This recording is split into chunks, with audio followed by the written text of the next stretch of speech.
Alhamdulillahirabbil alamin. Assalatu wassalamu ala asyrafil anbiya'i wal mursalin wa ala alihi wa sahbihi ajma'in, amma ba'du.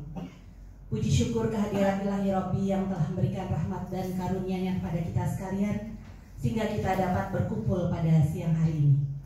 Sholawat serta salam kita sanjungkan kepada baginda Rasulullah Sallallahu Alaihi Wasallam yang insya Allah akan memberikan syafaatnya di yaumil kiamah nanti. Amin amin ya rabbal alamin. Terima kasih kepada Ibu Reni Kristiawati sebagai Wakil Kepala Sekolah SD Rutan Kayu Utara 07 yang sempat hadir pada siang hari ini, serta terima kasih Ibu Rifania sebagai pemateri pada siang hari ini. Baiklah, untuk membuka acara pada siang hari ini, marilah kita membaca surah Al-Fatihah. Ila hadratin Nabi Mustafa Rasulullah sallallahu alaihi wasallam. Al-Fatihah. Alhamdulillah.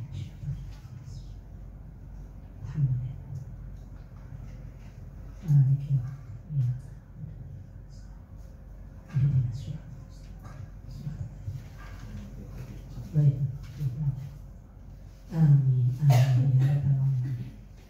Beranjak ke acara selanjutnya, yaitu sambutan dari Wakil Kepala Sekolah SD Rutan Kayu Utara 07, Ibu Reni Kristiawati MPD. Kepada Ibu Reni dipersilahkan.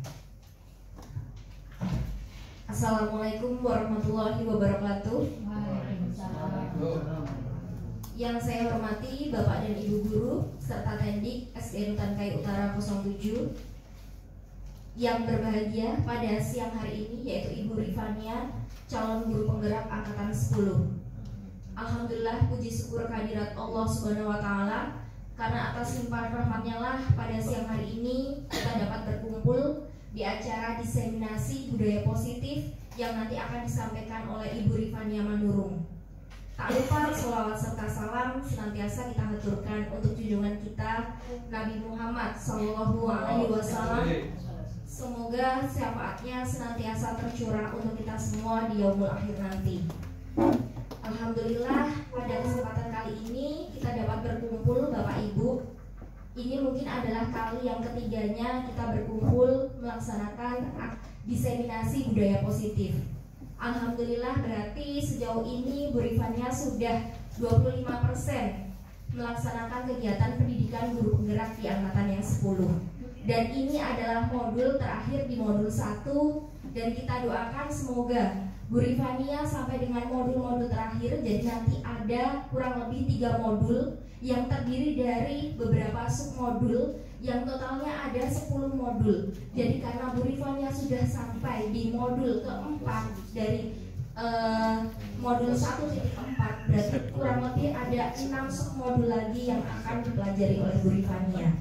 Sebelumnya saya ucapkan selamat kepada Bu Rifania karena sudah sampai sejauh ini, sudah lebih bersemangat, dan saya lihat banyak sekali perbedaan dari yang belum bergabung ke pendidikan guru penggerak dan akhirnya Bu Rifania sudah bergabung di pendidikan guru penggerak. Semoga acaranya berjalan lancar dan sampai dengan akhir nanti Bu Rifania dapat menyelesaikan pendidikan program guru penggerak dengan baik dan mendapatkan nilai yang amat baik.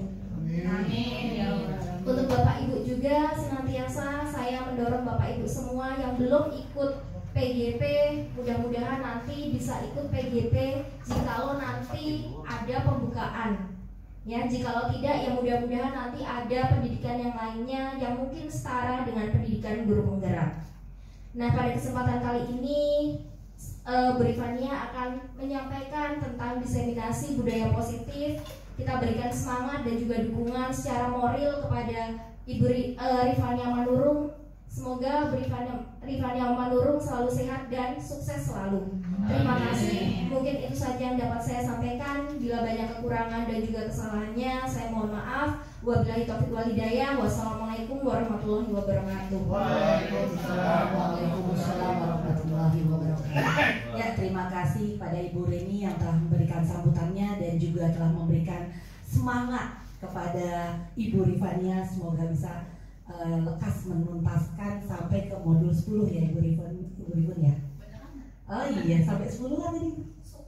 Oh, modulnya sampai 10. Modulnya cuma sampai 3. Iya, semoga yang belum menjadi calon guru penggerak nih, ibu guru semua dan bapak guru bisa mengikuti jejak Ibu Rifania. Amin ya Mbak, amin.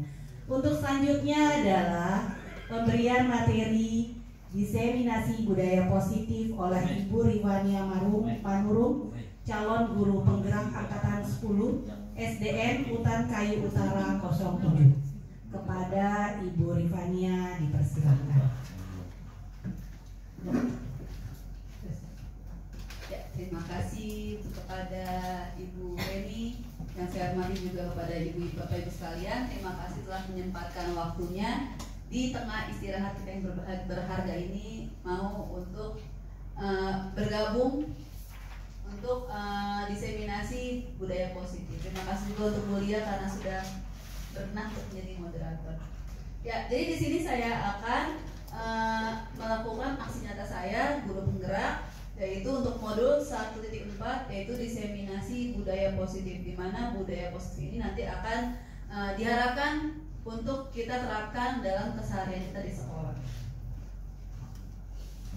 Nah, ini adalah our team ya, yang muncul di sini hanya saya sendiri ya, yang berbiji merah itu ya. Ya, tapi sebelum dimulai saya lihat tadi kan ada yang mengantuk ya, jadi coba kita sedikit ice breaking dulu. Semuanya bapak ibu boleh berdiri ya. Kondisikan agar kita bisa berputar, jadi mungkin keluar dari meja masing-masing ya. Jadi begini lagunya, kita mulai dari kepala, nanti ada kepala, tangan, pinggul, dan kaki. Nanti bagian pinggul Pak Ahmad suka pundak, kepala, pundak, terus pinggul sama kaki. Ya, nanti gitu ya. Lagunya begini. Kita mulai dari tangan dulu tapi. Tanganku ke depan, tanganku ke belakang, tanganku ke depan dan digoyang-goyang sambil bertepuk tangan, berputar-putar-putar, mudahkan caranya gitu ya Bu ya. Nah, 1, 2, 3. Tanganku ke depan, tanganku ke belakang, tanganku ke depan dan digoyang-goyang sambil bertepuk tangan, berputar-putar-putar, mudahkan caranya. Kepalaku ke depan, kepalaku ke belakang, kepalaku ke depan dan digoyang-goyang sambil bertepuk tangan, berputar-putar-putar, mudahkan cara pundak, pundakku ke depan, pundakku ke belakang, pundakku ke depan dan digoyang-goyang sambil bertepuk tangan, berputar-putar-putar, mudahkan caranya. Pinggulku ke depan, pinggulku ke belakang, pinggulku ke depan dan digoyang-goyang sambil bertepuk tangan, berputar-putar-putar, mudahkan caranya. Kakiku ke depan, kakiku ke belakang, kakiku ke depan, diputar-putar sambil bertepuk tangan. Yuk kita selesai.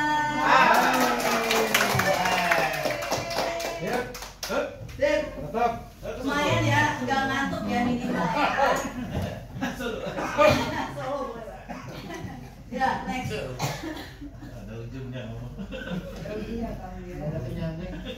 Ya, jadi kita akan membahas tentang budaya positif. Tapi semua budaya positif bermuara di sebuah ladang sekolah yang diibaratkan sebagai sebuah ladang. Ini adalah pemikiran dari Ki Hajar Dewantara, bahwasanya seorang pendidik diibaratkan sebagai petani. Sekolah diibaratkan menjadi ladang tempat persemaian bibit, sedangkan murid itu adalah ibarat bibit tanaman. Tugas kita sebagai guru adalah memberikan perlakuan yang terbaik untuk bibit tanaman itu. Jadi kita bukan hanya sekedar datang ngajar pulang, tapi di sini kita sebagai petani memikirkan bagaimana agar bibit tanaman yang kita miliki dapat bertumbuh dan menjadi tanaman yang baik. Di situ untuk menjadi tanaman yang baik tentu saja perlakuannya tidak sembarangan.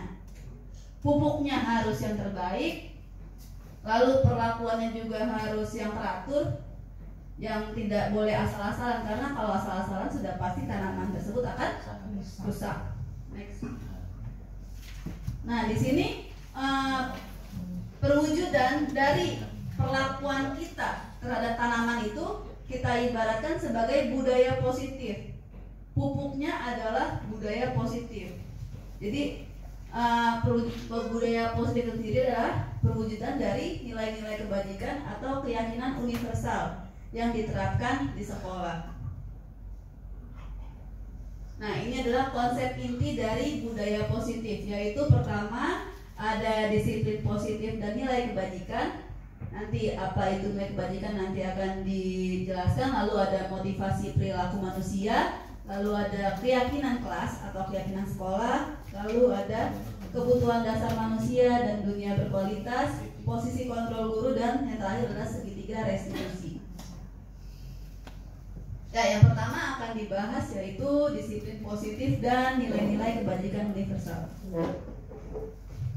Di sini disiplin positif dari Dr. William Glasser dalam kontrol teori yaitu pertama meluruskan dulu miskonsepsi tentang makna kontrol. Jadi selama ini kita pikir untuk mengontrol murid ada hal-hal seperti guru itu udah pasti bisa menguasai perilaku murid. Semua yang dikatakan guru murid pasti patuh. Ternyata itu adalah sebuah miskonsepsi atau kesalahan pemikiran. Lalu ada penguatan positif yang efektif dan bermanfaat. Kritik membuat orang merasa bersalah. Jadi kita pikir dengan mengkritik dan membuat orang merasa bersalah dapat penguatan karakter. Aku kritik, pasti karakter kamu kuat. Ternyata itu salah. Lalu orang dewasa memiliki hak untuk memaksa. Apakah betul orang dewasa bisa maksa? Apakah murid akan, kalau kita paksa dia harus patuh? Nah, di sini belum. Ya, di sini kita akan mencoba dulu, ya. Saya akan meminta satu orang sebagai guru dan satu orang menjadi muridnya. Nah, kita ambil Pak Daniel deh yang kelihatan pakai gurunya sini, Pak. Pak Daniel. Lalu muridnya adalah yang paling muda. Siapa di sini yang merasa paling muda? Bu Mela, ya. Nah, silakan Bu Mela. Masa maaf ya. Lanjut, izin ya.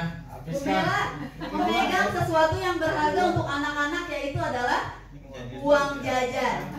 Iya, coba Daniel lagi. Ya, sekarang Bu Mela genggam uang jajan. Pak Daniel bagaimanapun caranya harus membuat Bu Mela mau memberikan uang jajan kepada Pak Daniel. Dengan cara pertama ada bisa aja dipaksa atau bisa juga dikritik atau bikin merasa bersalah, bebas setelah Pak Daniel. Pilih. Ya. Mela nggak merasa kasihan itu uang temannya jatuh terus diambil. Temannya kasihan itu nggak jajan gitu. Bapak saya juga nggak Jajan. Tapi itu bukan hak kamu. Itu uang teman kamu jatuh gitu. Boleh pegang Ya. itunya, uangnya. Kalau misalkan itu bukan uang kamu ya harusnya dikembalikan. Nggak boleh. Coba lihat uangnya, ambil. Terus nih Bapak minta. Kalau Bapak, minta, saya minta dulu lihat. Saya lihat uangnya boleh nggak? Iya doang ya, Pak nggak boleh ngambil. Ya, hati saya boleh ya. Oh iya benar ini. Ini kayaknya uang yang jatuh ini, bukan uang kamu ini Mel. Ini ada tandanya nih, lihat nih, nih. Mana Pak? Ini ada tanda.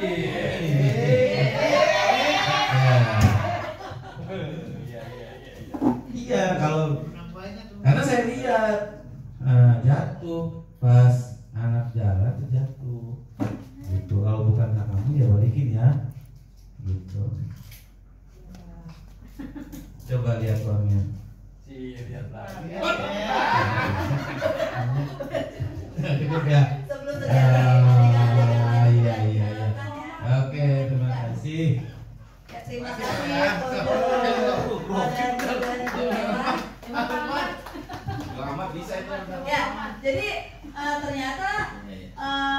dengan udah dikritik, dibuat orang Bu Mera dibuat merasa bersalah, apakah kamu tidak kasih dengan teman kamu? Ternyata tidak membuat serta-merta Bu Mera memberikan uangnya. Jadi itu adalah miskonsepsi. Jadi bagaimana guru selama ini berpikir seperti ini, anak-anak dibuat merasa bersalah, kamu gak kasihan sama ibu udah capek-capek ngajarin kamu. Ternyata itu tidak berpengaruh sama sekali kepada murid-murid. Next. Nah ini adalah disiplin. Sebenarnya disiplin itu sendiri itu apa sih? Nah dia berasal dari bahasa Latin disiplina. Lalu ada disipel yang berarti murid atau pengikut, disiplina sendiri berarti belajar. Disiplin itu kita bisa artikan sebagai pendekatan mendidik anak untuk melakukan kontrol diri, pembentukan kepercayaan diri dan rasa tanggung jawab berdasarkan nilai-nilai yang diyakini tanpa paksaan. Jadi kita garis bawahi adalah tanpa paksaan, pujian atau hukuman. Jika anak-anak sudah bisa bersikap, berkarakter yang baik, disiplin tanpa paksaan, pujian atau hukuman, maka itu sudah memang dari dirinya sendiri dia sadar bahwa untuk berdisiplin. Next. Lalu apa itu nilai-nilai kebajikan universal? Yaitu nilai-nilai yang disepakati bersama, lepas dari apa suku bangsa, dari agamanya apa, bahasa maupun latar belakang. Jadi nilai-nilai kebajikan ini harus menjadi landasan perilaku. Jadi agama apapun menyetujui bahwa satu nilai ini adalah merupakan nilai kebajikan. Contohnya bisa kita ambil seperti tanggung jawab, ya. Tanggung jawab di agama apapun juga sudah merupakan nilai kebajikan. Tanggung jawab, kejujuran dan sebagainya. Next. Nah ini adalah nilai-nilai kebajikan yang berdasarkan profil pelajar Pancasila. Ini sudah lepas dari agama, suku maupun latar belakang adat daerah. Yaitu ada beriman, bertakwa kepada Tuhan Yang Maha Esa dan berakhlak mulia, mandiri, bernalar kritis, berkebinekaan global, bergotong royong dan kreatif. Ya, ini adalah teori motivasi, hukuman, penghargaan dan restitusi. Jadi ini bagaimana kita memupuk perilaku siswa berdasarkan teori motivasi. Lalu belum? Iya. Ya, ayo dulu. Ya, nah ini dia motivasi perilaku manusia. Bagaimana anak berperilaku. Ini adalah 3 motivasinya: menghindari ketidaknyamanan atau hukuman, imbalan, lalu ada menghargai diri dan menjadi orang yang mereka inginkan. Jadi di sini maksudnya adalah menghindari ketidaknyamanan. Kalau misalnya murid datang ke sekolah, kalau terlambat biasanya ada hukumannya nggak, Bapak Ibu? Apa? Tadi siapa yang ngomong? Coba Bu Maida. Bu Maida misalnya anak murid datang ke kelas terlambat, apa yang Bu Maida lakukan?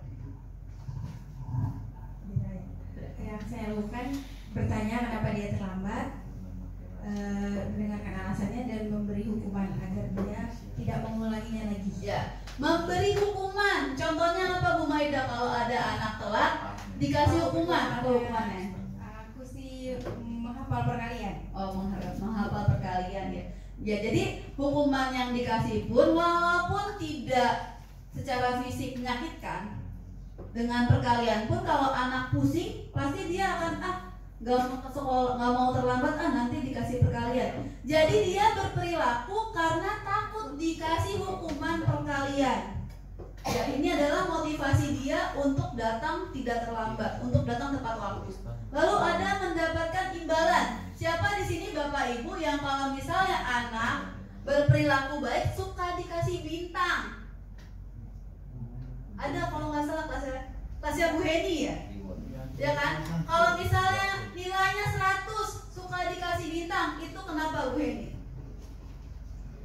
Tujuannya untuk memotivasi anak agar lebih semangat, agar lebih ingin mencapai apa yang dia inginkan. Wah, Bu Heni bagi bintang atau biasanya permen gitu, untuk memotivasi dia agar bisa belajar di kelas. Tapi setelah dikasih bintang itu, kira-kira dia masih semangat nggak untuk dapat nilai bagus demi bintang lagi? Ya, itu jadi kalau menurut saya ada sisi positifnya dan sisi negatifnya. Positifnya itu untuk memotivasi belajar, tapi kalau kita berikan secara kontinu dan berlebihan, orang bisa menimbulkan ketergantungan. Jadi anak akan belajar kalau mendapat imbalan. Ya. Terima kasih Bu Edi. Jadi ya, motivasi kelasnya Bu Edi kelas 1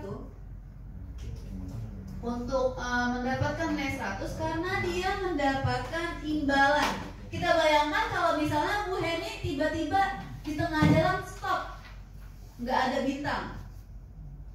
Ada dua kemungkinan, anak itu sudah terbiasa untuk rajin mengerjakan soal, atau kemungkinan berikutnya, udah nggak dibagi bintang lagi, dah lah, gitu. Jadi itu masuk ke motivasi perilaku siswa kelasnya Bu Heni. Lalu ada tapi yang terakhir nih, menghargai diri. Jadi kita berperilaku karena kita menghargai diri sendiri. Saya mau rajin ke sekolah karena memang saya ingin pintar. Saya ingin olahraga setiap hari karena saya ingin diri saya sehat. Begitu. Ya, next. Nah, ini dia. Nah, sekarang tadi ada yang namanya motivasi perilaku. Di sini adalah hukuman, konsekuensi, dan restitusi. Ini semua berhubungan dengan yang namanya perilaku manusia. Nah, di sini hukuman. Ada hukuman yang ada konsekuensi juga. Hukuman ini jika ada di kelas, maka dibuat oleh guru. Lalu tiba-tiba atau tidak diharapkan. Misalnya, kenapa tiba-tiba? Hukuman itu tergantung guru itu berkata tiba-tiba. Kok kamu terlambat? Ya udah kamu berdiri di ujung kelas. Kok kamu terlambat? Ya udah kamu. Jadi tidak teratur apa sebenarnya hukuman yang pasti. Jadi tiba-tiba ketika guru itu mau ngasih hukuman berdiri di pojokan, maka anak itu akan berdiri di pojok kelas. Ketika iya betul. Lalu ada murid atau anak pasti akan tersakiti. Baik, walaupun tidak fisik, mungkin perasaannya tersakiti. Mungkin malu.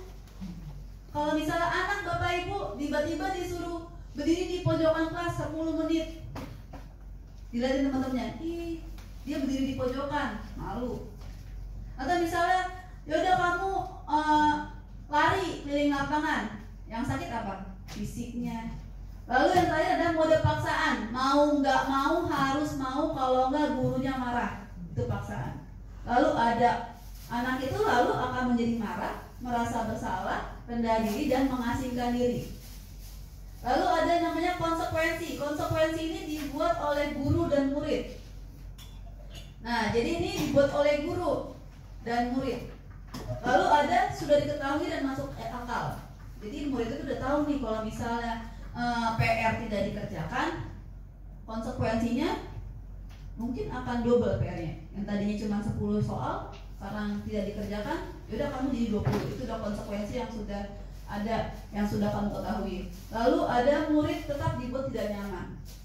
Lalu ada stimulus dan respon. Lalu murid akan kehilangan hak, waktu jeda seorang diri dan penahanan. Jadi dia nggak kehilangan hak, tetap ada yang hilang, yaitu haknya untuk berpendapat, haknya untuk menjelaskan apa penyebabnya. Karena sudah ada konsekuensi apapun penyebabnya, karena sudah ada konsekuensi kamu harus lakukan.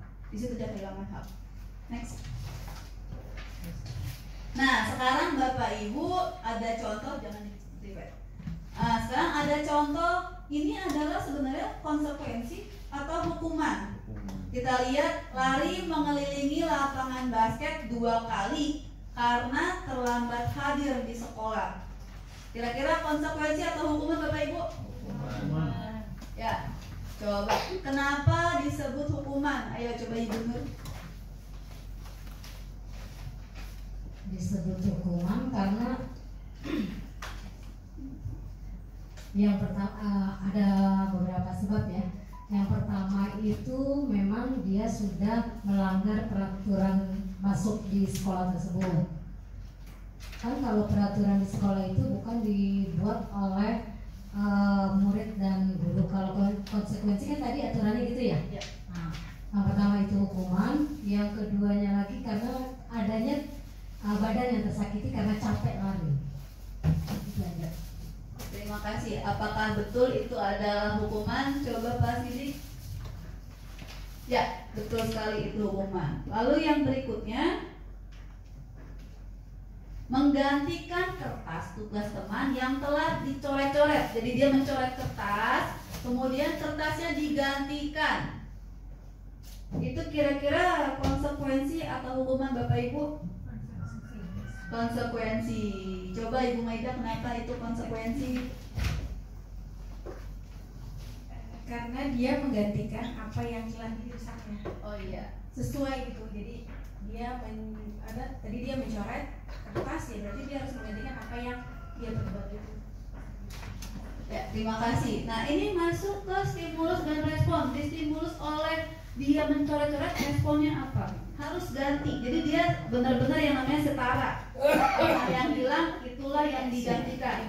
Yang hilang adalah selembar kertas digantikan oleh kertas. Apakah itu betul konsekuensi? Tara, betul sekali konsekuensi. Lalu next, membersihkan coretan yang dibuatnya di meja tulis. Kira-kira konsekuensi atau hukuman Pak Daniel?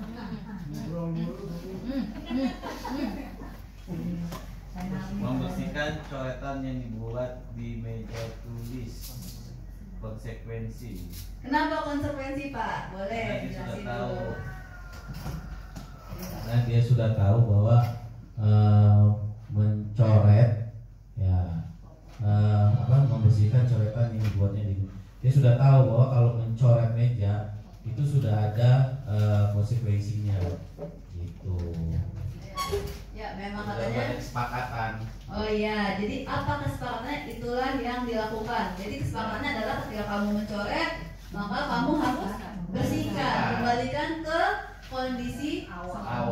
Kondisi awal. Apakah betul? Betul. Luar biasa Bapak Ibu semua ya. Next.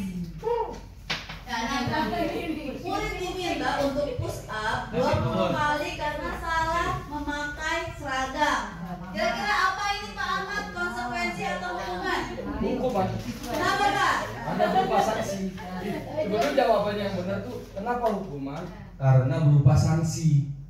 Itu bukannya alasannya. Kenapa hukuman? Karena berupa sanksi. Itu disanksi namanya. Itulah disebut dengan hukuman. Betul nggak? Agak muter tapi ya udah lah ya. Ya, jadi Dia pemahaman tingkat tinggi. Itu orang-orang intelek tuh bray. luar biasa. Yang Memang bisa kalau misalnya nggak pinter mah nggak jadi guru kan gitu ya. Jadi apa nggak betul itu hukuman? Ya, jadi memang ini adalah hukuman karena sebenarnya agak kurang nyambung ya. Kenapa ketika dia salah memakai seragam malah disuruh push up? Apakah setelah dia push up 20 kali seragamnya tiba-tiba berubah? Enggak. Jadi lalu anak sudah pasti akan tersakiti. Lalu kalau misalnya depan anak-anak lain mungkin dia pasti akan merasa malu. Jadi ini adalah hukuman. Luar biasa Bapak Ibu, tepuk tangan untuk semuanya. Lalu dihukum oleh penghargaan. Nah, ternyata yang namanya penghargaan pun bisa dirasakan sebagai hukuman. Ya, jadi dihukum oleh penghargaan. Jadi bagaimana penghargaan ini dapat dirasakan sebagai pada anak itu sebagai hukuman. Yang pertama, tidak efektif. Ketika penghargaannya tidak efektif, maka ini bisa disebut sebagai hukuman. Contohnya adalah misalnya anaknya bulia, muridnya bulia berhasil dapat nilai 100. Penghargaannya kira-kira apa? Diberikan beng-beng. Diberikan beng-beng. Diberikan beng-beng tidak efektif tidak Bu? Menurut saya ya tidak efektif karena nanti apalagi apabila dia dapat 100 lagi tidak diberikan beng-beng maka dia akan menggerutu. Oh ya betul. Jadi anak itu ketika tidak mendapatkan hak penghargaan yang sama dia akan merasa menggerutu. Dan juga beng-beng itu tidak serta-merta akan membuat anak menjadi pintar terus. Tidak efektif, cuman kayak sementara aja. Lalu merusak hubungan. Ketika anaknya bully ya, dikasih nilai 100 dapat beng-beng, bagaimana perasaan anak-anak yang dapat nilai 98? Akan merasa cemburu, iri. Karena nilai 98 pun bukannya nilai rendah, tapi hanya kurang 100, karena bukan 100 aja. Kenapa saya nggak dikasih juga? Lalu mengurangi ketepatan. Tidak tepat katanya penghargaan itu. Dapat nilai 100 dikasihnya beng-beng. Apa hubungannya, Bu? Tidak ada. Kira-kira apa penghargaan yang tepat ketika anak dapat nilai 100? Pujian. Pujian. Pujian. Kamu bagus nak, kamu pintar nak, kamu rajin nak. Pujian, Bu. Kamu bagus nak, kamu pintar, kamu sukses. Ya, jadi kalau misalnya kita kasih pujian, bisa kita setarakan juga dengan nilai anak yang bukan 100. Oh, kamu juga bagus. Kenapa bukan 100? Ya mungkin ada sedikit kekeliruan. Bisa kamu perbaiki lagi. Jadi dengan pujian pun bisa kita berikan itu sebagai penghargaan. Lalu menurunkan kualitas, mematikan kreativitas, dan menjadi hukuman. Next. Lalu ada keyakinan kelas. Kenapa yang namanya itu adalah keyakinan kelas, bukan peraturan kelas?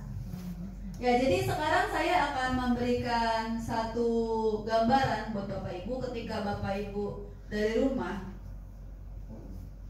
naik motor, apa yang wajib kita kenakan? Helm. Ya, helm.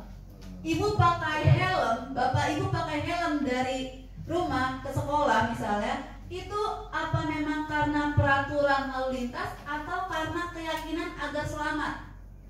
Peraturan lalu lintas. Peraturan lalu lintas. Lalu kalau misalnya kita pakai helm berdasarkan peraturan, helm itu bisa nggak kita tinggal? Tinggal aja gitu, cuek. Kalau berdasarkan peraturannya bisa. Bisa aja. Karena apa? Karena ada kalanya kita terhadap peraturan tuh kayak adalah gitu. Melanggar. Kita bisa melanggar lah. Gitu. Tapi kalau keyakinan agar mendapatkan perjalanan yang lebih nyaman, lebih aman, kira-kira itu helm akan kita tinggal nggak? Tidak. Karena kita yakin bahwa helm itu pun amit-amit kita dapat cobaan, helm itu dapat mengurangi atau memberikan sedikit keamanan otomatis untuk kepala. Jadi kenapa dinamakan keyakinan kelas? Karena agar lebih mendalami ke anak-anak, agar anak-anak lebih patuh secara sadar. Karena kalau namanya peraturan anak-anak bisa aja, karena kalau namanya peraturan anak-anak bisa aja melanggar. Tapi kalau anak-anak itu yakin, maka dia akan secara sadar mengikuti apa yang sudah dia yakini. Makanya disebut sebagai keyakinan kelas. Next. Ya, jadi ini keyakinan kelas. Keyakinan kelas ini adalah nilai-nilai kebajikan universal yang disepakati secara bersama. Kalau keyakinan kelas kalau keyakinan kelas maka disepakati bersama yaitu dengan anak-anak murid. Kalau keyakinan sekolah berarti dengan warga sekolah. Lalu pernyataannya dibuat dalam bentuk kalimat positif. Jadi Bapak Ibu semua sudah pernah pasti ada yang sudah mencoba membuat keyakinan kelas. Pasti anak-anak awalnya bilangnya jangan terlambat, jangan mencontek. Itu semua adalah bentuk dari kalimat negatif. Bagaimana jika jangan mencontek dibuat menjadi kalimat positif? Coba. Percaya diri. Bu. Jujur atau percaya diri. Ya. Berarti kalau misalnya jangan mencontek, kita ubah menjadi kalimat positif yaitu jujur, percaya diri dalam mengerjakan penugasan. Lalu ada mudah diingat dan dipahami oleh semua warga kelas, lalu dapat diterapkan di lingkungan kelas. Apa ya? Ya misalnya jujur dalam mengerjakan penugasan sudah pasti dapat diterapkan di lingkungan kelas. Lalu ada semua warga kelas ikut berkontribusi, tidak ada satupun yang tidak memberikan pemikiran, karena tiap-tiap kelas harus diyakini oleh seluruh warga kelas. Lalu bersedia meninjau kembali kegiatan kelas dari waktu ke waktu. Jadi ketika sudah tidak nyambung atau sudah tidak ada hubungannya, maka bisa ditinjau kembali. Next. Nah, ini adalah prosedurnya, yaitu murid di kelas melakukan curah pendapat bisa dengan lisan atau bisa dengan secari kertas. Lalu mencatat masukan di kertas poster, bentuk poster. Lalu ada mengubah bentuk kalimat negatif menjadi positif. Lalu menemukan nilai kebajikan yang dituju. Jadi nilai kebajikannya misalnya jujur, berarti jujur dalam mengerjakan penugasan. Bertanggung jawab, berarti mungkin mengerjakan penugasan dari guru dengan tertib, tidak ada yang tidak dikerjakan. Berarti tiap hari ketika ada PR, mereka akan mengerjakan PR tersebut. Lalu ada meninjau ulang, menyetujui dan menandatangani. Jadi semua anak harus setuju, bukan gurunya doang yang setuju, tapi anak-anak itu harus setuju. Lalu ada memasang dan menempelkan keyakinan kelas di tempat yang mudah dilihat. Next. Lalu ada kebutuhan dasar manusia. Nah, kebutuhan dasar manusia. Jadi sebagai manusia kita memiliki kebutuhan. Yang paling pertama dan paling utama adalah kita butuh apa? Bertahan hidup. Bagaimanapun caranya, bagaimanapun kondisinya, kita harus bertahan hidup. Lalu di sini ada secara fisiologis, biologis, dan psikologis. Lalu ada kasih sayang dan rasa diterima. Jadi sebagai individu manusia membutuhkan yang namanya kasih sayang. Kalau misalnya bisa kita bedakan, apalagi sekarang udah banyak video-video yang bertebaran, kita bisa membedakan anak yang kurang kasih sayang, sikapnya mungkin akan lebih kasar, atau mungkin dia cari perhatian. Di mata kita terlihat anak itu mungkin nakal, padahal dia mencari perhatian. Lalu ada penguasaan, pengakuan atas kemampuan. Aku bisa loh menghafalkan perkalian. Nah, jadi dia itu dengan dia paham bahwa dia menguasai perkalian, dia akan meningkat kepercayaan dirinya dia. Lalu ada kebebasan, kebebasan ini adalah kemandirian dia. Dia bebas memilih. Ini masuk ke apa yang dia inginkan. Memilih. Ibaratnya kalau misalnya untuk memilih teman sebangku, kalau bisa Bu, aku nggak bisa Bu sama dia, aku nggak suka. Mungkin bisa menjadi pertimbangan. Oh, sini Ibu pertimbangkan, kamu maunya sama siapa? Itu kebebasan. Lalu ada kesenangan, dia menikmati hal-hal yang menyenangkan hatinya. Masing-masing memiliki hobi, dan itu merupakan kesenangannya. Next. Nah ini dia, aku senang bermain kejar-kejaran dengan ibu guru, seru. Ini kira-kira yang mana nih Bu? Ini penguasaan, kebebasan, kesenangan, apa kasih sayang? Untuk poin pertama. Ya, kesenangan. Aku senang bermain kejar-kejaran. Lalu yang kedua, ibu kejar aku karena ibu guru sayang aku. Kira-kira yang mana Bu? Kasih sayang. Lalu yang ketiga, aku hebat kan bisa bikin ibu guru kejar aku? Penguasaan. Luar biasa Bu ya. Lalu aku bosan belajar mewarnai terus. Ini yang mana Bu? Kebebasan. Bebas untuk memilih. Dia nggak mau mewarnai. Mungkin dia ingin menggambarnya langsung, nggak cuma mewarnai. Atau mungkin dia pengen lipat-lipat origami. Ya jadi tiap anak itu beda. Jadi ada yang lebih memilih untuk origami, ada yang lebih memilih untuk gunting-gunting, atau mungkin lebih milih untuk lari di lapangan. Bosan mewarnai mulu, nggak bebas gitu. Lanjut. Lari milih apa? Origami. Nah ini adalah dunia berkualitas. Dunia berkualitas bagi murid itu seperti apa sih Bu? Gitu, Pak, gitu kan. Nah di sini dunia berkualitas adalah tempat kita menyimpan gambaran representasi dari semua yang kita inginkan. orang, tempat tinggal, tempat, benda, nilai-nilai, kepercayaan yang penting bagi diri kita. Nah ini, oh ada yang belum saya bagi ya, bentar. Maaf. Sama ini. Masih.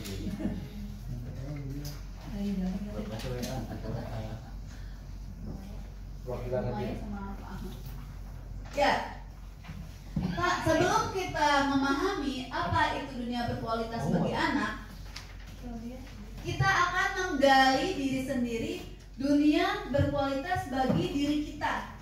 Seperti apa sih dunia yang berkualitas bagi diri kita sendiri? Yang pertanyaan yang pertama adalah siapakah orang-orang yang paling penting dalam hidup? Lalu yang kedua, nilai-nilai kebajikan apa yang terpenting? Apakah yang paling penting di hidup Bapak Ibu? Jujur. Yang paling penting mungkin disiplin.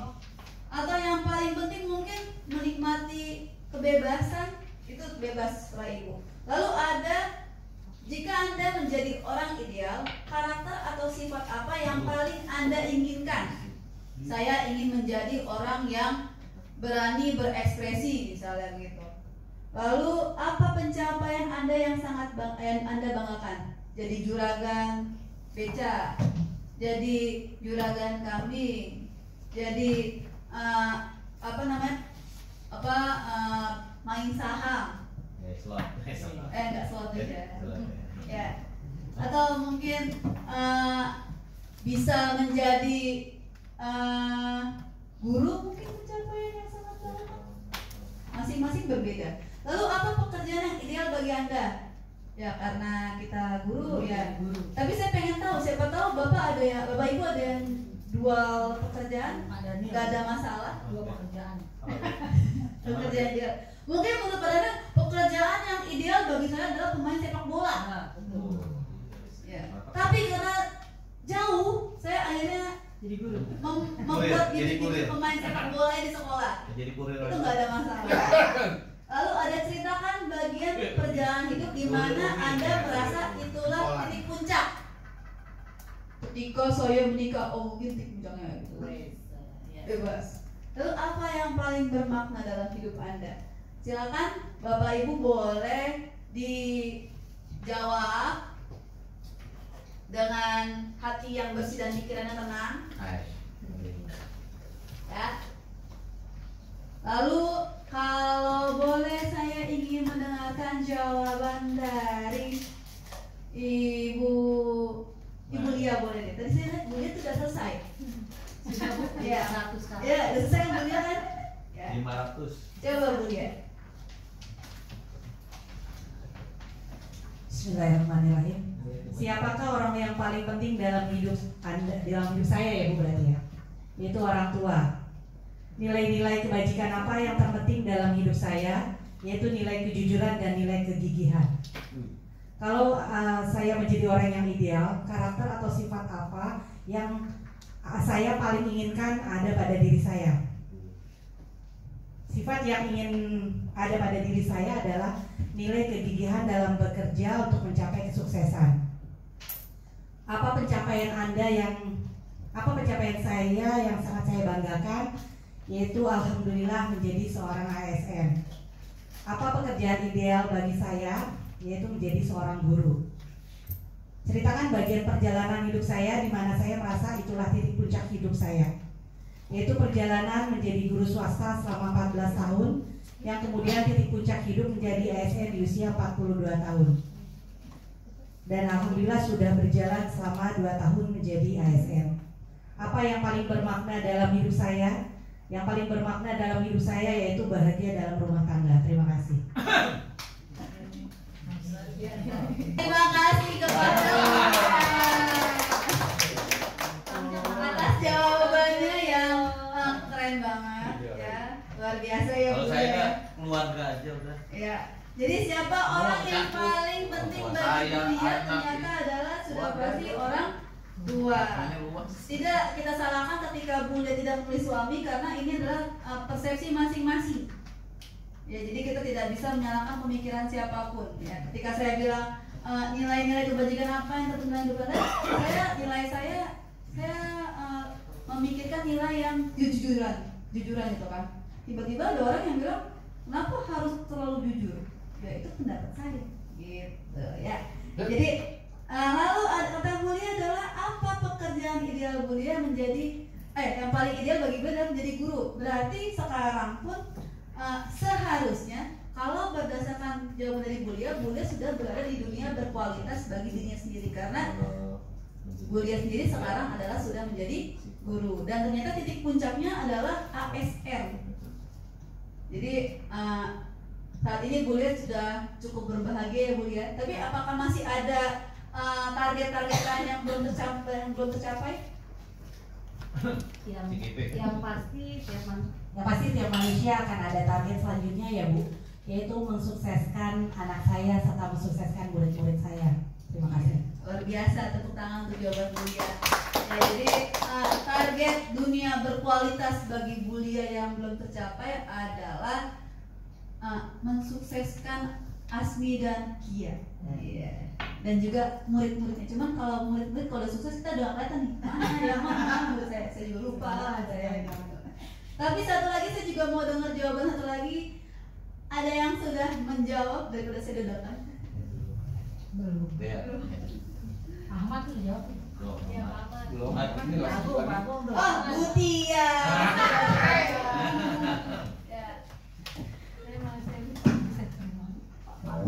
Baik, Bu Ivania, terima kasih. Siapakah orang-orang yang paling penting dalam hidup saya? Anak, suami, dan orang tua.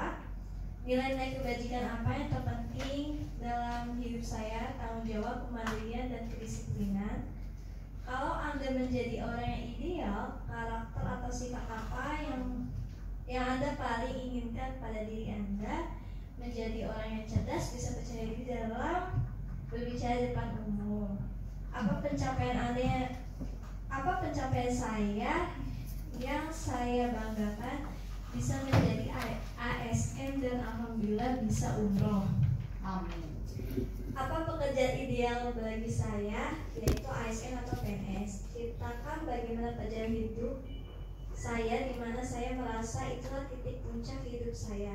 Pada saat menikah, lalu saya hamil, memiliki anak, dan lulus ASN PPK guru, itu merupakan titik puncak kebahagiaan dalam hidup saya. Apa yang paling bermakna dalam hidup, yaitu menjadi orang yang bermanfaat dan membuat orang lain bahagia dan tersenyum. Terima kasih.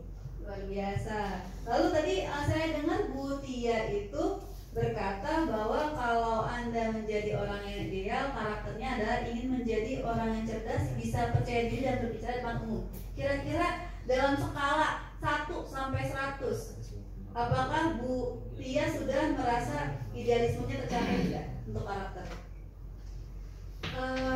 Masih 70% ya Bu Rikun ya, karena memang saya kurang percaya diri sebenarnya berbicara di depan umum atau banyak orang. Sebenarnya sih latihan ya, pembiasaan ya Bu Rikun ya, ketika ketika saya belajar di sini sebagai pembina upacara, itu sebenarnya melatih saya untuk berbicara di depan umum, itu saja. Terima kasih. Tangan Bulia. Ya, jadi menurut Bulia, jadi Tia, Tia dan Lia ya. Jadi Bu Tia sudah untuk kehidupan berkualitasnya Bu Tia, untuk idealisme karakter yang dia inginkan itu sudah 70%. Semoga segera jadi 100% ya Bu ya. Ya, jadi apa namanya? Ya, jadi Bu Tia sudah mencapai dunia berkualitasnya, lalu juga untuk karakter sudah 70% ya. Lalu apa namanya? Untuk orang-orang yang paling penting dalam hidup juga sama, anak, suami, dan orang tua. Ya. Lalu ya berikutnya. Nah, setelah kita belajar mengenai dunia berkualitas, mari kita pikirkan bagaimana kira-kira murid-murid dan guru di sekolah kita selama ini meletakkan sekolah dan pengalaman mereka di sekolah sehubungan dengan dunia berkualitas. Apakah kalau kita bayangkan kira-kira Di dunia berkualitas anak-anak, kita ada nggak terdapat di sini? Jadi anak-anak pasti dia memiliki juga orang-orang yang paling penting. Anak-anak juga pasti memiliki nilai-nilai kebajikan. Lalu ada pencapaian. Mereka juga pasti menginginkan pekerjaan ideal. Kira-kira kita memiliki pengaruh nggak di dunia berkualitas anak-anak itu? Pasti kita memiliki pengaruh. Nah, ketika kita memiliki pengaruh, berarti kita nggak bisa sembarangan, karena kita membantu agar anak-anak itu mencapai dunia berkualitasnya masing-masing. Jadi di sini membantu kita untuk menyadari bahwa kita dalam itu loh pengaruhnya. Mungkin kita tidak bisa untuk dunia luas, tapi untuk dunia seorang anak kita bisa memiliki pengaruh di situ. Jadi itu membuat kita untuk berhati-hati dalam bersikap dan juga memikirkan bagaimana sikap yang terbaik untuk masing-masing anak. Next. Nah, berikutnya adalah restitusi, 5 posisi kontrol guru. Ya, di sini ada 5 posisi kontrol guru, yaitu yang pertama adalah penghukum, yang kedua adalah pembuat rasa bersalah, yang ketiga adalah teman, pemantau, dan manajer. Jadi di sini maksudnya adalah guru sebagai penghukum, guru pemurid, yaitu dia mengontrol dengan cara membuat rasa bersalah, lalu guru mengontrol dengan cara untuk menjadi teman, lalu menjadi pemantau aja, dan yang terakhir adalah manajer. Ya, next. Oh iya, bentar Pak. Belum. Belum. Ya. Nah, lalu nanti setelah ini akan ada film yang akan menjelaskan bagaimana sih sosok guru penghukum dan sampai manajer. Next. Manajer.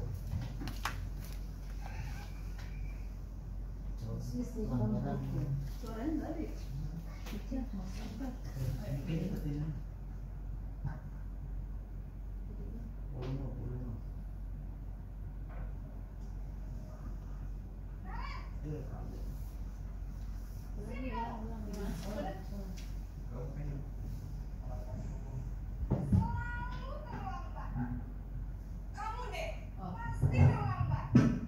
Coba digeser Pak. Dari awalnya Pak.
Masih ready.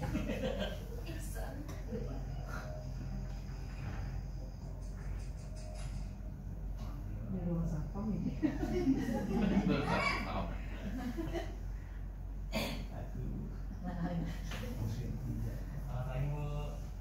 Wah, sudah jam berapa ini nak?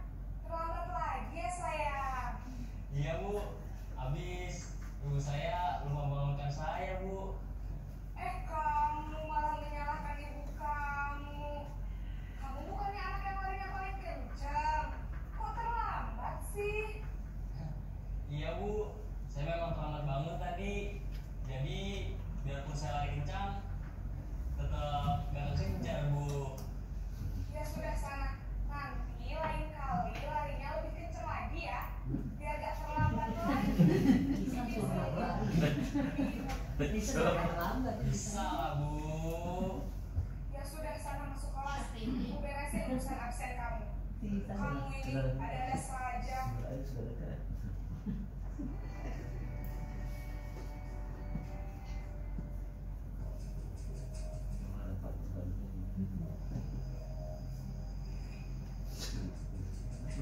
Iya kan? Belum absen itu ya. Iya. Ruang piket itu, Bu. Kalau pikir belum. Naren, apa peraturan sekolah kita tentang jam berapa kita harus masuk sekolah, nak? Kita harus di sekolah jam 7 bu. Iya betul, sekarang sudah jam 7.20. Naren sudah tahu konsekuensinya jika terlambat hadir. Paham bu, saya harus tinggal kelas pas jam istirahat selama 20 menit. Iya benar, konsekuensinya demikian. Jadi nanti jam 9.30 pas istirahat, kamu harus tinggal di kelas, kerjakan tugas tambahan untuk ketertinggalan kamu, ya? Baik bu.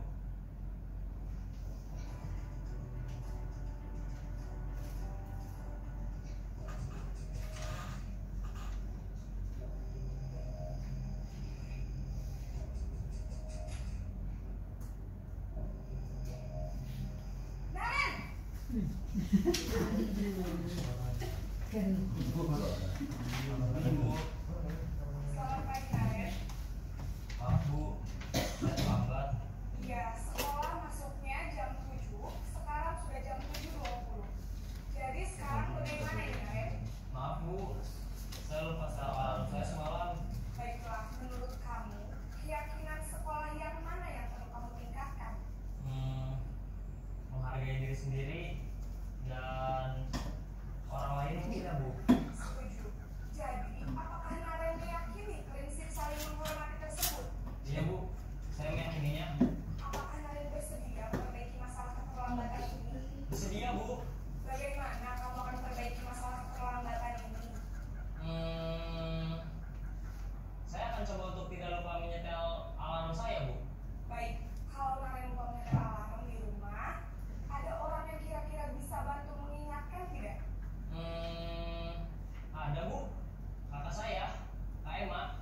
Ada lagi selain Kak Emma? Selain Kak Emma, ada ibu saya. Baik, jadi yang mengingatkan Naren adalah Kak Emma dan ibu kamu ya? Kira-kira akan mulai setel alarm kapan nih, Naren? Setelah pulang sekolah, akan segera saya lakukan. Baik, jadi Naren akan setel alarm untuk bangun besok pagi dan akan diingatkan oleh kakak dan ibunda Naren ya. Ada lagi yang mungkin Bawel sih.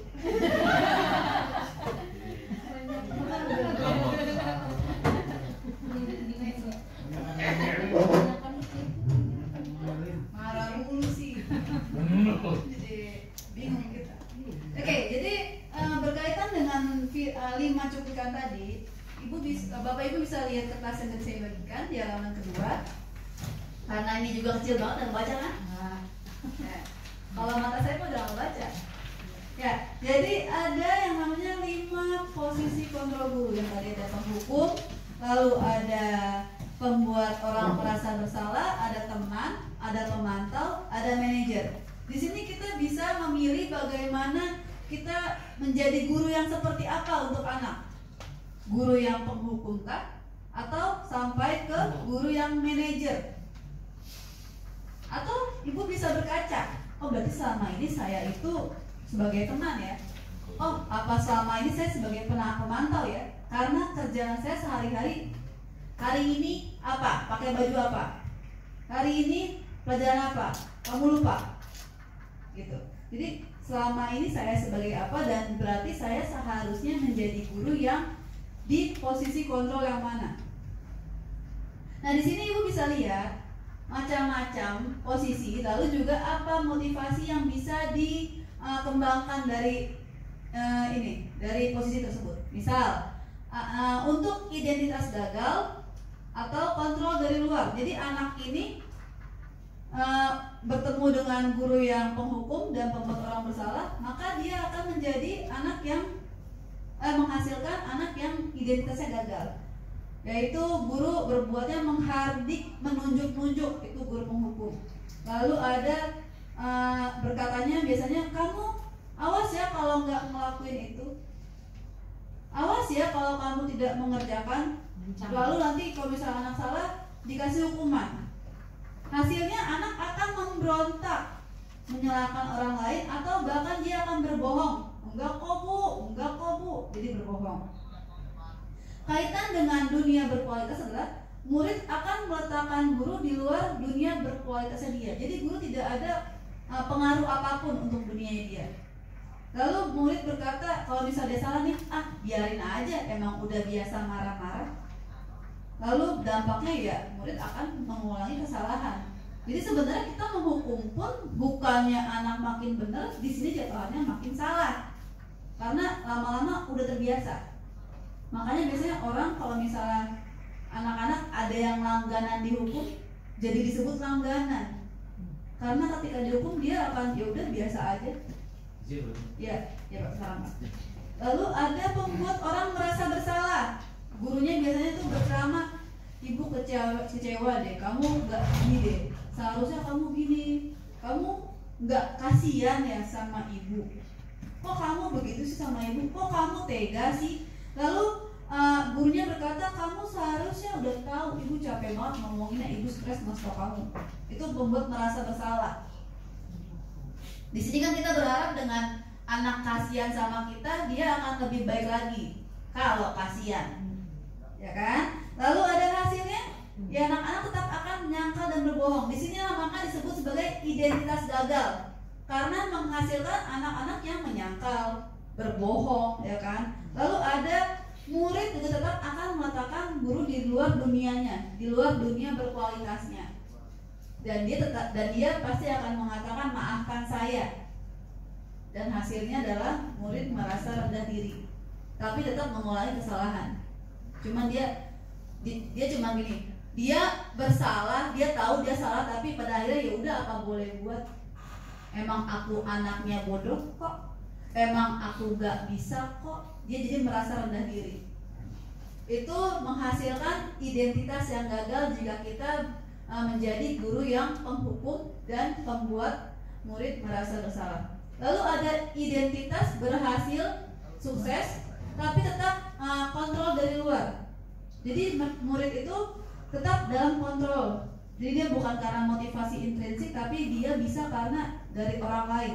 Contohnya adalah posisi teman dan pemantau, yaitu mengharapkan imbalan atau ketergantungan dari orang lain. Jadi dia nggak mandiri. Ketika posisi teman, guru itu membuat alasan-alasan untuk dirinya. Dia berkata, ayo dong lakuin demi ibu. Ayo dong, masa kamu nggak mau, ibu udah ngebantuin loh. Jadi dia tetap bisa karena ibu gurunya udah ngebantuin. Ibaratnya kalau misalnya dikit-dikit, bu ini gimana gitu. Iya, bu ini gimana? Kalau gurunya nggak ngasih kata-kata apa yang harus dilakukan, dia bingung. Karena biasa dikasih ini kontrol dari guru. Kamu harus begini. Menurut ibu sih begini. Itu posisi teman. Ayo, kamu pasti bisa. Ayo coba deh kamu gini deh. Jadi tetap harus ada kata-kata dulu. Hasilnya adalah anak-anak ketergantungan, nggak mandiri, tidak mandiri ya anak-anak. Lalu kaitannya dengan dunia berkualitas adalah murid meletakkan guru sebagai orang yang sangat penting di dunia berkualitas dia. Tentu saja karena ketergantungan. Lalu murid berkata, saya pikir bapak ibu teman saya, ya. Kalau misalnya pada akhirnya gurunya mengecewakan dia, ya selama ini saya pikir bapak ibu mendukung saya ternyata, gitu. Lalu dia tetap tidak mandiri dan ketergantungan, kembali ke situ. Ketika misalnya bapak ibu gurunya udah mulai melepas dia, kita nggak tahu anak itu akan lost atau akan menjadi mandiri, karena dia kita posisikan sebagai teman yang akhirnya ketergantungan. Lalu ada pemantau. Pemantau itu adalah menghitung dan mengukur, di list, disebutin apa peraturannya. Harusnya kamu datang jam berapa, sekarang udah jam berapa. Nanti habisnya jangan lupa ya, jam segini ada kegiatan ini, dipantau terus. Hari ini kamu datang nggak? Hari ini kan jam segini, hari ini kan harusnya pakai baju ini, dipantau terus. Tetap selalu berada dalam pantauan. Lalu hasilnya adalah murid akan menyesuaikan diri kalau diawasi.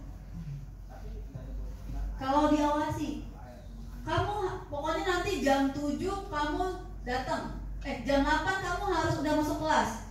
Ketika gurunya ngomong, anak benar jam 8 masuk kelas. Tapi ketika gurunya lupa ngomong, ya udah anaknya lost, karena bisa dipantau. Lalu berkaitannya dengan dunia berkualitas adalah murid meletakkan guru di peraturan dan hukum, karena memang guru pemantau ini adalah selalu menyebutkan apa peraturannya, apa yang harus kamu ikuti. Lalu murid berkata, berapa banyak bintang yang harus lo peroleh, berapa banyak halaman yang harus saya tulis, jam berapa saya harus masuk, baju apa yang harus saya kenakan. Itu guru pemantau. Lalu dampaknya adalah menitik beratkan pada sanksi atau hadiah. Jadi kalau guru pemantau, kalau saya baca itu dia ketika dia memberikan peraturan selalu ada hadiahnya. Kalau misalnya kamu nanti datang jam 7 persis, jam 7 pas, nanti mungkin hadiah dapat bintang. Jadi dia karena ada sesuatu, dia melakukan itu. Lalu yang paling bagus adalah, tapi bukan berarti teman dan pemantau ini gagal, dia tetap berhasil. Tapi akhirnya berhasil yang ketergantungan. Ketika ketergantungannya kita lepas, kita nggak tahu dia tetap berhasil atau tidak. Ya, lalu yang paling terakhir adalah ini yang paling bagus, ketika guru memposisikan sebagai manajer, karena ini menghasilkan anak yang identitas berhasil dengan mengontrol dirinya sendiri. Dia mandiri. Di sini guru berbuat mengajukan pertanyaan-pertanyaan, apa yang kita yakini, apa yang bisa kamu kerjakan untuk memperbaiki masalah ini. Hasilnya adalah anak menguatkan pribadinya, karena ketika guru bertanya apa yang bisa kamu lakukan untuk memperbaiki masalah, dia akan berpikir apa solusinya, dan dia pada akhirnya pribadinya akan dikuatkan. Lalu kaitannya adalah dengan dunia berkualitas, murid meletakkan dirinya sendiri.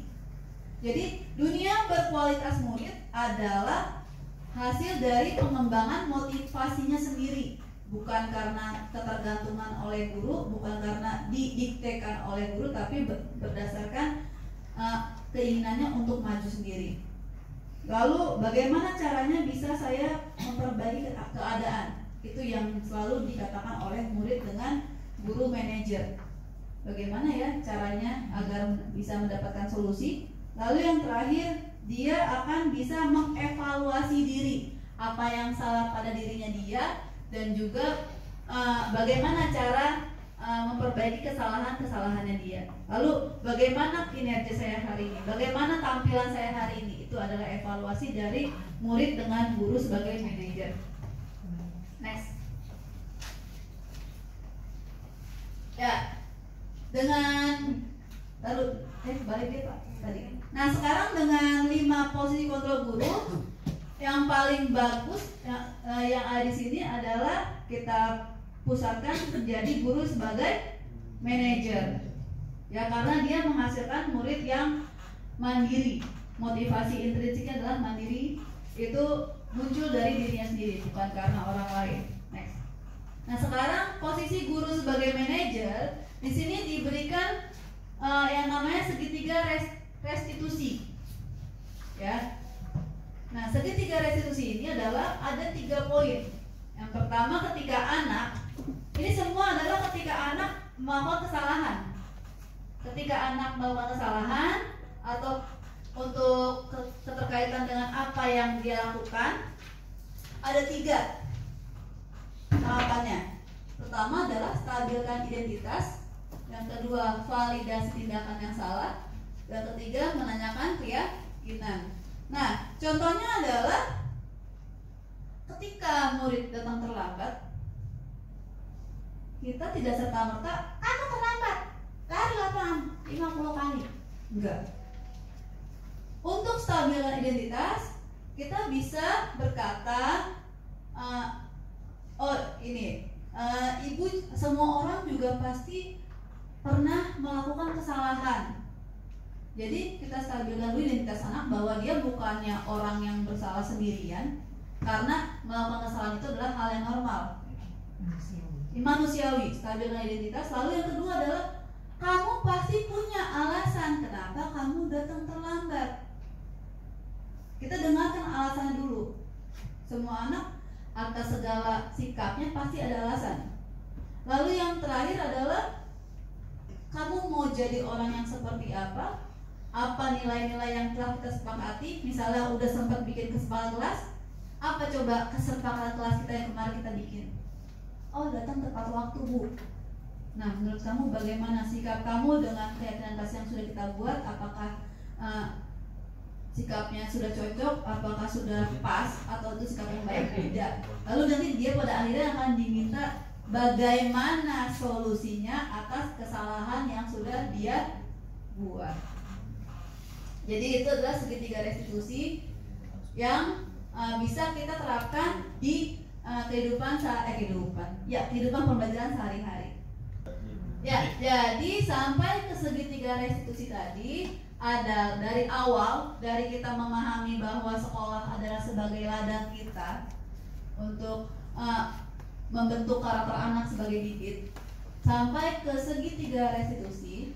Itu adalah hal-hal yang bisa kita lakukan di sekolah. Bagaimana kita menjadi guru yang memaksimalkan pribadi kita untuk masuk ke dunia berkualitas anak.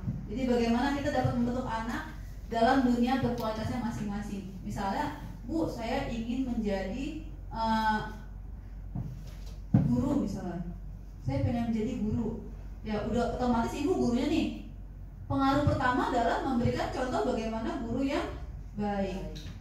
Yang kedua sudah pasti kita harus mengolah atau membangun kemampuan kognitifnya dia, membangun kemampuan-kemampuan lain yang bisa menjadikan dia sebagai guru. Dengan kata lain, kita membentuk dunia seorang anak, kita tidak boleh asal-asalan gitu ya. Jadi demikianlah paparan materi dari saya, yang kurang lebihnya mohon maaf atas segala kesalahan kata-kata. Apakah ada yang ingin bertanya? Pas. Saya suka gaya Bapak. Oke, jadi ya kalau boleh saya minta 1 atau 2 orang teman guru yang memberikan kesan atau apa yang didapatkan dari materi, kesan-kesan dari materi yang tadi paparkan. Boleh, Pak Agung.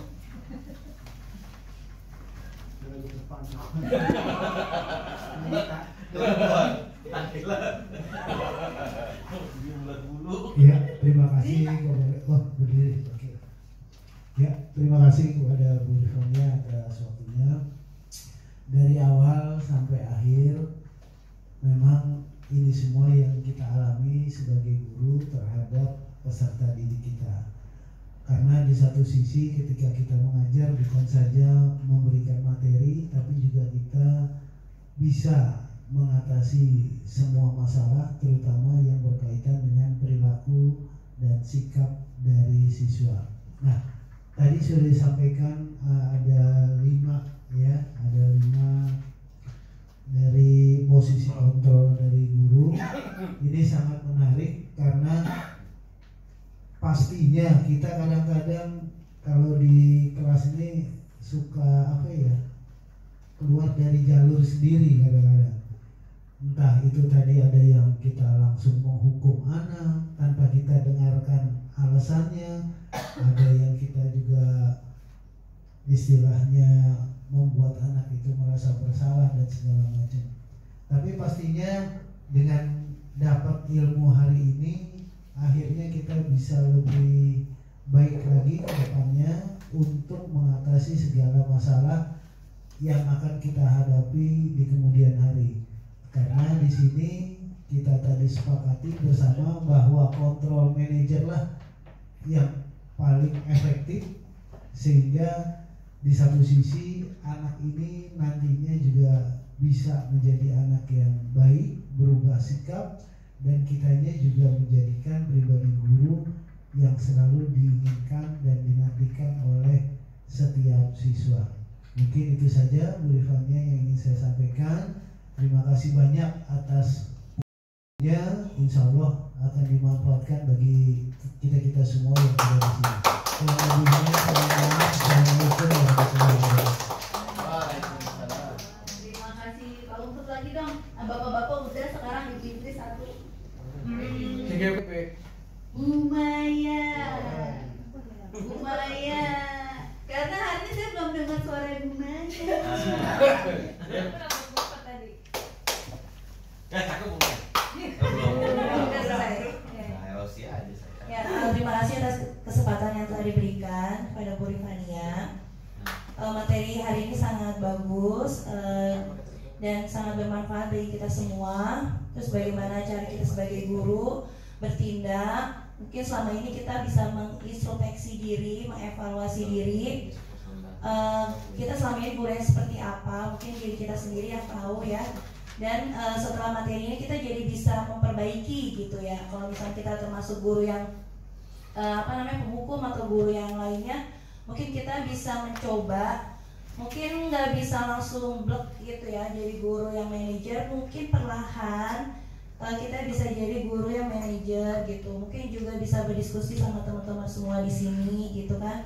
Kita di sini punya tim yang kuat juga, jadi kita nggak seorang diri juga. Jadi kalau ada apa-apa kita bisa saling sharing sama teman gitu. Ya mungkin itu saja ya yang ingin saya sampaikan ya. Terima kasih Bu Rifania.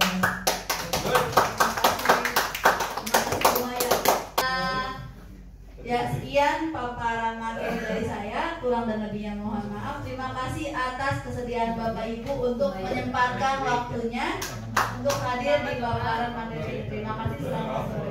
Saya kembalikan kepada Ibu Lia. Baik, terima kasih kepada Ibu Rifun. Ibu Rifania. Alhamdulillah ya, jadi banyak ilmu yang kita dapat dari apa yang telah Ibu Rifania sampaikan. Kemudian untuk acara selanjutnya adalah doa penutup kepada Bapak Ahmad Nawawi. Dipersilahkan untuk membacakan doa. Semoga ilmu yang kita dapatkan berkah Pak. Baik Bapak Ibu Guru, mari kita tutup dengan doa kegiatan daripada Ibu Rifania selaku kepada kita. Mudah-mudahan akan dipaparkan bermanfaat buat kita semua. Dan tentunya Ibu Rifun secara karir terus meningkat dan menjadi guru yang berkualitas. Amin ya rabbal alamin. Mari kita akan kedua tangan kita. Bismillahirrahmanirrahim. Alhamdulillahirabbil alamin. Allahumma shalli ala Muhammad wa ala sayyidina Muhammad. Ya Allah ya Tuhan kami, ampuni segala dosa kami dan kesalahan kami, dan jadikan kami manusia yang senantiasa introspeksi diri atas kesalahan dan kehilafan kami. Ya Allah, jadikan kami manusia yang senantiasa termotivasi untuk belajar mencari ilmu yang lebih dalam lagi. Ya Allah ya Tuhan kami, jadikan pertemuan kami ini pertemuan yang senantiasa Engkau rahmati, Engkau berkahi, dan Engkau turunkan maghfirah-Mu ya Allah. Dan pisahkan kami semua nanti dengan perpisahan yang senantiasa Engkau lindungi. Rabbana atina fid dunya hasanah wa fil akhirati hasanah wa qina adzabannar. Walhamdulillahi rabbil alamin. Terima kasih kepada Bapak Ahmad Nawawi. Semoga apa yang telah kita panjatkan dikabul oleh Allah Subhanahu wa taala. Amin amin ya rabbal alamin. Acara demi acara telah berjalan dengan lancar. Marilah kita tutup acara ini dengan bacaan hamdalah. Alhamdulillahirabbil. Billahi taufiq wal hidayah. Wassalamualaikum warahmatullahi wabarakatuh. Assalamualaikum warahmatullahi wabarakatuh. Ya, tepuk tangan untuk Bu Rifani.